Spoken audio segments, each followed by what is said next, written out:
નમસ્કાર, આપ જોઈ રહ્યા છો એસપીઆઈ આદિવાસી ન્યૂઝ। આજના આ ખાસ રિપોર્ટમાં વાત કરવી એ છે કે એક એવા ગામની જ્યાં વિકાસના મોટા મોટા દાવાઓ વચ્ચે જનતા આજે પણ પાણીના એક એક ટીપા માટે વલખા મારી રહી છે।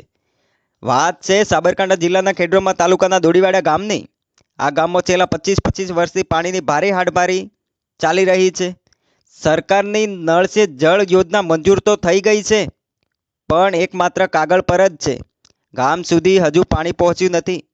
ચૂંટણી આવે ત્યારે નેતાઓ વોટ લેવા માટે મોટી મોટી લાલચો આપી જાય છે, પણ ચૂંટણી પતતા જ જનતાને તેમના હાલ પર છોડી દેવામાં આવે છે।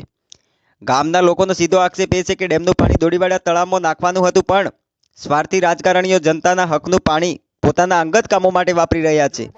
સવાલ એ થાય છે કે શું નેતાઓને દોડીવાડાની તરસતી જનતાની કોઈ ચિંતા જ નથી? જ્યારે સરકારી તંત્ર ઊંઘતું હોય ત્યારે દેશની સરહદ સાચવતા બીએસએફના એક જવાન રાહુલભાઈ જ્યારે પણ રજા પર ઘરે આવે છે, ત્યારે પોતાની નોકરીની પરવા કર્યા વગર ગામના કામ માટે, સમાજ માટે ડગલે ને પગલે ઊભા રહે છે। સરહદ પર દેશની રક્ષા કરનારો જવાન જો ગામના પ્રશ્નો લડી શકતો હોય તો ગામના સરપંચ ક્યાં ગાયબ છે? વોર્ડના સભ્યો ક્યાં છુપાયા છે? શું આ ચૂંટાયેલા લોકોને જનતાની તકલીફો દેખાતી નથી? આ લોકો કેમ અવાજ નથી ઉઠાવતા?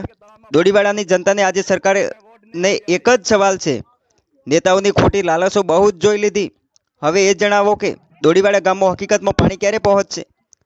જનતા હવે જવાબ માંગી રહી છે। આજના આ ખાસ ગ્રાઉન્ડ રિપોર્ટ સાથે હું હતો યોગેશ અંગારી।